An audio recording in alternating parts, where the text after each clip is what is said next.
The Grand Chamber of the Galactic Alliance fell silent as Ambassador Paul Garcia of Earth stood before the Council. Massive crystal pillars rose to the vaulted ceiling, and floating light orbs cast a soft blue glow across the gathered representatives of 300 alien civilizations.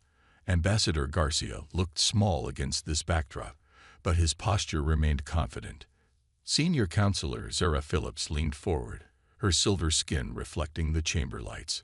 Her seven-fingered hands trembled slightly as she studied the holographic display of Earth's classification data. "This cannot be accurate," she said, her voice barely above a whisper. "No sentient species could evolve in such conditions." The massive display showed Earth's metrics: crushing gravity, extreme temperature variations, aggressive predators, microscopic killers, and natural disasters that would wipe out most alien civilizations. The red classification label, DEATH K-Glass 12, pulsed ominously. "I assure you, Counselor, the data is correct," Garcia replied calmly. "Earth is our homeworld. We've lived there since our earliest ancestors crawled from the primordial seas." A wave of murmurs swept through the chamber. Several delegates backed away from Garcia as if he might suddenly attack. "You're saying humans evolved naturally in these conditions?" asked Counselor Maris of Centauri Prime. The avian alien's feathers were fluffed in distress, without genetic engineering or technological assistance. "That's correct," Garcia confirmed. "Earth shaped us. We adapted to its challenges." The Pleiades representative, Counselor Vex, floated forward in their containment field. They were a being of pure energy, their form shifting between blue and violet hues in clear agitation. "The acid rain alone would dissolve my people instantly," Vex said, voice crackling through their translator. "And the microorganisms you carry, they would be weapons-grade bioweapons on most worlds." Garcia smiled apologetically. "We've built immunities over many generations. What seems dangerous to you is simply home to us." At the back of the chamber, a reptilian delegate from Sirius IV collapsed, overcome by the implications. Medical teams rushed to assist. Counselor Phillips signaled for quiet. "Ambassador, if what you say is true, this explains much about humanity's rapid expansion and resilience. Your colonists have survived environments that killed our hardiest explorers." Garcia nodded. "We've often wondered why we found it so easy to adapt to new planets when other species required extensive terraforming." "You call gravity that would crush most skeletons easy?" asked Counselor Maris with disbelief. The holographic display shifted to show human adaptability metrics. The room grew even quieter as the implications sank in. "The Council must consider the security implications," said a tall, gray-skinned delegate from Rigel. "If humans evolved in such hostile conditions, we come in peace," Garcia interrupted firmly. "We've been part of the Alliance for 20 years without incident." "Yes, but we didn't know what you truly were," Counselor Phillips replied. "Predators from a world so deadly it breaks our classification system." Garcia stood tall, aware that 300 species now viewed humanity in a new light, with a mixture of fear, respect, and fascination. "We are what Earth made us," he said simply. "But we choose what we become. Judge us by our actions, not our origins." The council chamber remained silent for several long moments before Counselor Phillips finally spoke. "The Galactic Alliance must reconsider everything we thought we knew about biological evolution and species capabilities.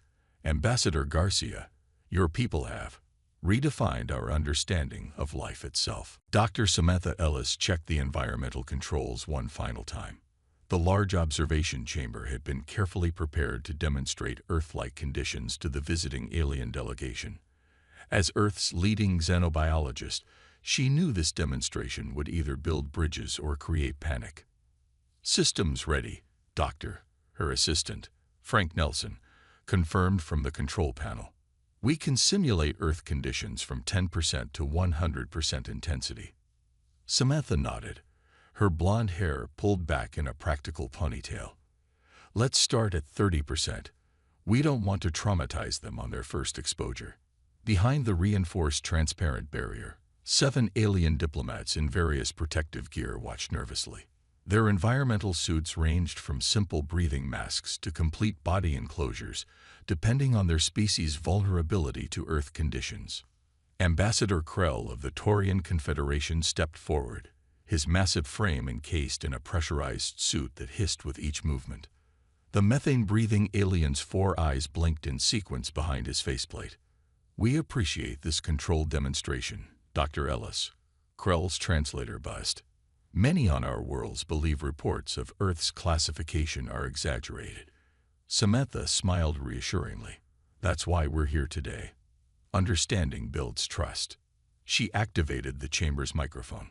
"Honored delegates, we'll begin with basic Earth atmosphere at 30% normal concentration. Please alert us immediately if you experience any distress." The air mixture in the chamber slowly changed. Pure oxygen levels rose while nitrogen and trace gases were added. Almost immediately, the Vexillian diplomat began to tremble, their translucent skin turning an alarming shade of green. "Oxygen is burning," they gasped before their assistant rushed them toward the exit. Samantha glanced at Frank, who reduced the oxygen level slightly. The remaining delegates shifted uncomfortably but stayed. "Now we'll add typical Earth bacteria at minimal concentration," Samantha announced. Microscopic filtration systems deactivated, allowing common Earth microorganisms into the chamber. 3 more diplomats quickly retreated, their protective systems flashing warnings. "Those are just our harmless background microbes," Frank whispered. "We haven't even introduced the aggressive ones." Ambassador Krell and 2 others remained, though their vital signs displayed on Samantha's monitor showed clear stress responses. "We'll simulate a mild temperature fluctuation now," Samantha continued. "Just 10 degrees Celsius, which happens regularly on Earth even in temperate regions." As the chamber warmed gradually, one of the remaining diplomats, a crystalline being from Aldebaran, began to develop cracks along their surface. Their security detail rushed in with cooling equipment and escorted them out. Only Ambassador Krell and a silicon-based Regellian diplomat remained. "Now, a light Earth rainfall," Samantha announced. Small nozzles in the ceiling released water droplets. The Regellian immediately began smoking where the droplets touched their exoskeleton. "Acid, it's acid," they screamed through their translator, hurrying to the exit. Alone now, Ambassador Krell watched the gentle rain with all 4 eyes wide in disbelief. "This water falls regularly on your world?" he asked. "Yes, and much heavier than this," Samantha replied. "We haven't even simulated wind, atmospheric pressure changes, or gravity variations yet." The simulation ended, and Ambassador Krell exited the chamber. His massive frame seemed somehow smaller. "I understand now," he said quietly. "Your people evolved in conditions that would kill most species in minutes. The reports weren't exaggerated. They were understated." Samantha nodded. "Earth shaped us to be resilient." "Not just resilient," Krell responded, his translator barely capturing the awe in his voice. "By our standards, your kind are practically indestructible." As the delegation departed, Samantha saw the fear in their movements, but also a new respect. "They'll never look at humans the same way again," Frank observed. "That was always the point," Samantha replied. "Understanding what made us doesn't define what we'll become." Professor Alan Foster paced back and forth in front of the massive holographic display. The Joint Galactic Scientific Council chamber was packed with the greatest scientific minds from 200 species. Tension hung in the air like a physical presence. "The fundamental problem is simple," Foster said, stopping to face the assembly. His tall figure cast a long shadow across the polished floor. "Our entire classification system is based on a flawed assumption." The holographic display showed the traditional galactic classification scale, a spectrum from Class 1, Paradise Worlds, to Class 10, Death Worlds. Earth floated ominously above the scale, its markers exceeding every established parameter. Dr. Kara Williams, Earth's leading xenobiologist, stepped forward. Her red hair was tied back severely, her green eyes intense as she manipulated the display controls. For generations, the scientific community believed that sentient life could not evolve beyond Class 10 environments, she explained. Earth doesn't just break that theory, it shatters it completely. A ripple of discomfort moved through the alien scientists. Many shifted in their specialized seating arrangements. Others changed colors or emitted warning pheromones. Dr. Xilak floated forward in their containment field. The gelatinous scientist from Proxima Centauri pulsed with blue bioluminescence, indicating deep concern in their species. If we accept these findings, Xilak's translator intoned, we must completely recalibrate our understanding of evolutionary biology. Foster nodded. Exactly. And not just biology. Physics, chemistry, environmental science, even psychology. Everything changes when we understand what produces a species like humanity. The holographic display shifted to show human physiological data.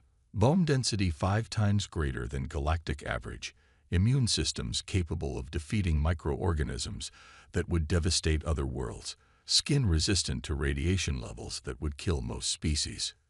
We propose extending the scale to Class 15, Williams continued, with Earth setting the benchmark for Class 12. The chamber erupted in worried conversations. A tall, insectoid scientist rose on 4 of their 6 limbs. This creates serious security concerns. They clicked through their translator. If humans evolved naturally in such conditions, your baseline capabilities exceed our military-grade enhancements. Williams exchanged a troubled glance with Foster. This reaction was becoming increasingly common. Our physical capabilities don't define our intentions, Foster said firmly. Humans have participated peacefully in galactic society for decades. But now we understand why, said a crystalline being from Betelgeuse. Your kind doesn't need weapons. In many environments, you are the weapons. The holographic display changed again, showing a human lifting what would be impossible weights on most worlds, surviving temperature extremes that would kill most species, and resisting toxins that were fatal across the galaxy. There's another implication we must address, Williams said, trying to redirect the conversation. If Earth is Class 12, there could be Class 13, 14, or 15 worlds out there, possibly with their own sentient species. The room fell completely silent. Dr. Xilak pulsed rapidly in alarm. Beings evolved in even more extreme conditions than humans. It's statistically probable, Foster confirmed. The universe is vast. Earth can't be unique. A reptilian scientist hissed softly. If such beings exist, they would view humans as we view humans, as terrifyingly durable predators. Foster stepped closer to the holographic display and expanded the new classification scale. This isn't just about humans anymore, he said gravely. It's about understanding the true spectrum of life. The universe just got significantly more dangerous and more interesting than anyone imagined. Williams watched the assembled scientists, noting their fear, but also their scientific curiosity awakening. Discovery always overcame fear, eventually. We stand at the edge of a new era in galactic science, she announced. Earth has forced us to recalculate everything we thought we knew. General Nicole Carter stood at the window of the Pentagon's orbital conference room, watching Earth rotate peacefully below. The blue-green planet looked deceptively gentle from space, nothing like the deadly world it had been reclassified as. She turned back to face the Joint Chiefs of Staff, her expression grim. Ladies and gentlemen, the diplomatic landscape has changed completely, she announced. In the 3 weeks since Earth's Deathworld classification became public, 37 species have requested emergency reviews of their military treaties with us. Admiral Eric Parker, a weathered veteran with silver hair and piercing blue eyes, leaned forward. They're afraid of us now. Wouldn't you be? Carter challenged. She activated the holographic display in the center of the conference table. Images appeared showing alien diplomats in protective gear, flinching away from human representatives. We've been reclassified as apex predators evolved in conditions that would kill most sentient species within minutes. Major General Benjamin Collins, head of Special Operations, stroked his dark beard thoughtfully. There must be advantages we can leverage here. Carter nodded. Several. This data packet arrived from the Galactic Economic Council this morning. The hologram shifted to display a series of charts and proposals. The Joint Chiefs studied them with growing interest. Mining contracts on extreme worlds. Parker read aloud. Hazardous environment security operations. Biological research partnerships. The galaxy has suddenly realized that humans can work comfortably in environments that would kill their own people, Carter explained. Our stock just went up dramatically in certain sectors. Major General Sofia Martinez, commander of Earth Defense Forces, frowned. But 17 species have withdrawn from joint military exercises. That's concerning. They're terrified of training with us, Collins said with a short laugh. Can you blame them? A human soldier could accidentally kill their troops during a simple sparring match. The hologram changed again, showing medical data. Director of Military Science, Dr. Frank Wilson, pointed at the scrolling information. This is possibly the most significant development, he said. Our immune systems are being studied intensively. Apparently, human blood contains antibodies that can neutralize pathogens that devastate other species. So we're walking biological weapons and pharmaceutical factories at the same time, Parker summarized dryly. Carter nodded. Essentially, yes. A human sneeze in the wrong embassy could trigger an interstellar incident. The room fell quiet as the implications sank in. Earth's position in galactic politics had fundamentally changed overnight. What about the rumors of other death worlds? Martins asked finally. Any confirmation? Carter's expression tightened. Intelligence suggests the Galactic Survey Corps is reassessing several previously unexplored systems. If other death world species exist, they could be potential allies, Collins finished, or competitors.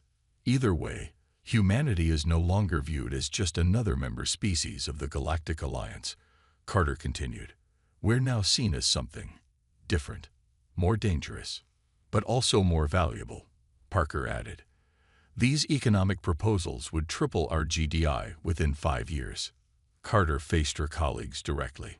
We need a completely new approach to diplomacy, one that reassures nervous allies while capitalizing on our new status.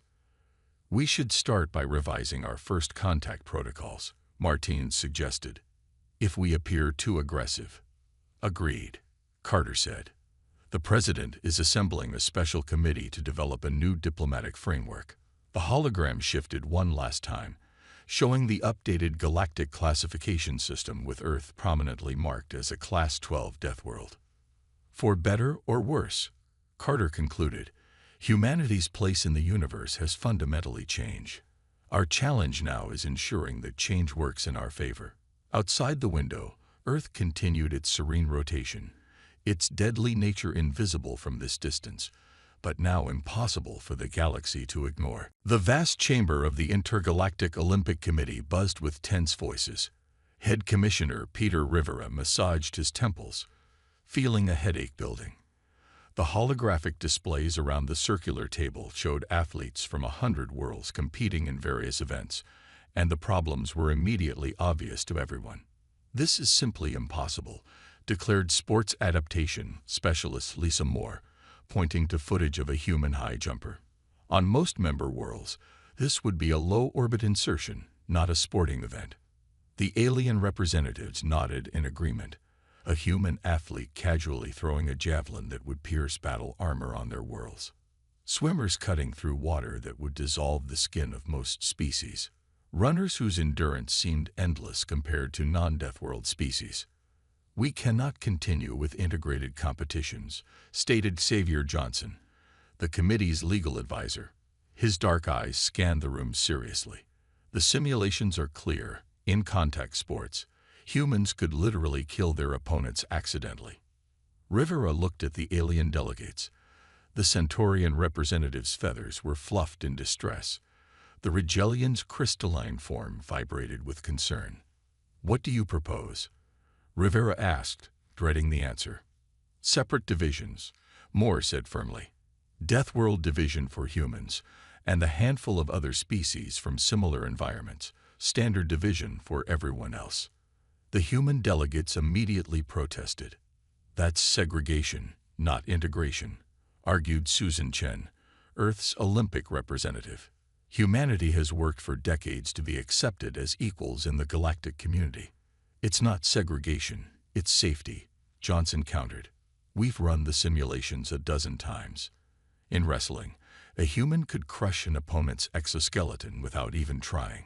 In swimming, human body temperature alone would boil the water around some aquatic species. The room fell silent as footage played of a friendly exhibition match where a human soccer player had accidentally kicked a ball through the torso of an unprepared alien defender. The alien had survived, barely. What about non-physical competitions? Rivera suggested, desperate for middle ground. Strategy games? Artistic exhibitions? More brightened. Those could work. In fact, we're already seeing interesting developments in mixed-species chess tournaments. Humans don't always win those. The Proxima Centauri hive mind has dominated quantum chess for 3 cycles, added the Centaurian representative. And artistic competitions would actually benefit from different physiological perspectives, Chen admitted reluctantly. Rivera nodded, seeing a path forward. So we create 3 divisions: Deathworld physical, standard physical, and mixed cognitive/artistic, with appropriate safety protocols for exhibition matches between divisions, Johnson added. The committee worked through the night, redesigning the entire Olympic structure. By morning, they had created a new framework that acknowledged the reality of species differences while preserving the spirit of competition. As the meeting concluded, Rivera found Chen staring at the simulation of a human runner easily outpacing every non-Deathworld competitor. This isn't what we wanted, she said quietly. We wanted to be part of the galactic community, not set apart from it. You still are, Rivera assured her, but pretending humans aren't different was never going to work long-term. This way, everyone can compete safely, according to their abilities. Chen sighed. I suppose you're right. It's just. I know, Rivera said gently. But look at this. He pulled up footage from the previous night's exhibition. A human composer and a Betelgeusian sound sculptor creating music together, each contributing something the other physically couldn't produce. The audience, mixed species from across the galaxy, swayed in unified appreciation. That's integration, Rivera said. Not pretending we're all the same, but celebrating what makes us different, and finding ways to come together anyway. Chen smiled faintly. I can live with that. Captain Julia Reed stood at the observation deck of Harmony Station, her reflection ghosting against the massive viewport. Below her, Earth shone like a blue jewel against the blackness of space. 5 years had passed since humanity's homeworld had shocked the galactic community with its deadly classification. She smiled as she watched the bustling central plaza 50 meters below. Humans moved freely among dozens of alien species, no longer causing the wave of fear and retreat that had once been common. Things had changed dramatically since those first 10 months. Quite a view, isn't it? Ambassador Maria Valdez said, joining her at the viewport. The veteran diplomat's dark eyes reflected the Earth's glow. Hard to believe that's the planet that terrified the galaxy, Reed replied. It looks so peaceful from up here. Valdez laughed softly. Appearances can be deceiving. That beautiful blue world still ranks as the most dangerous inhabited planet known to the Alliance. Reed watched as a group of alien children, protected by thin environmental suits, gathered around Chief Medical Officer Ryan Miller in the plaza below. The human doctor was demonstrating Earth plants, carefully contained in specialized cases. The children leaned in with fascination, rather than fear.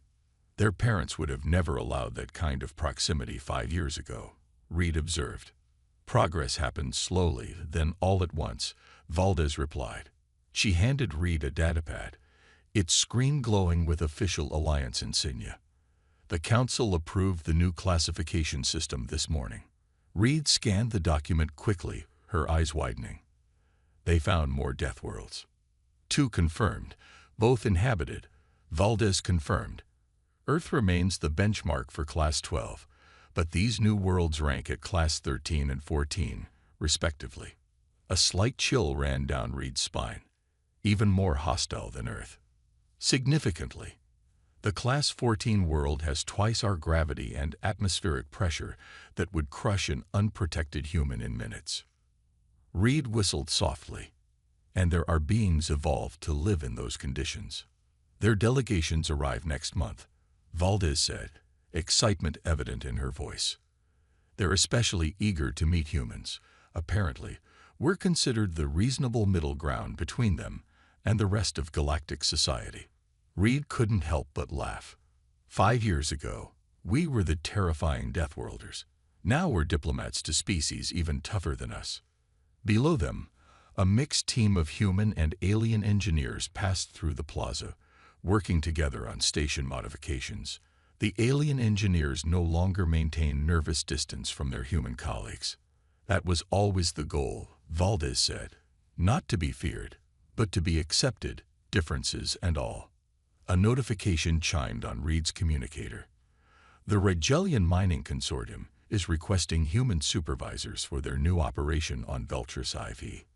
Another toxic hellscape only we can survive on, Valdez asked with a knowing smile. Acid storms and extreme radiation, Reed confirmed. Perfect conditions for human workers, apparently.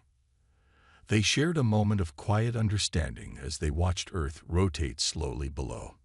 The planet that had shaped humanity into something the galaxy initially feared had now become their greatest asset.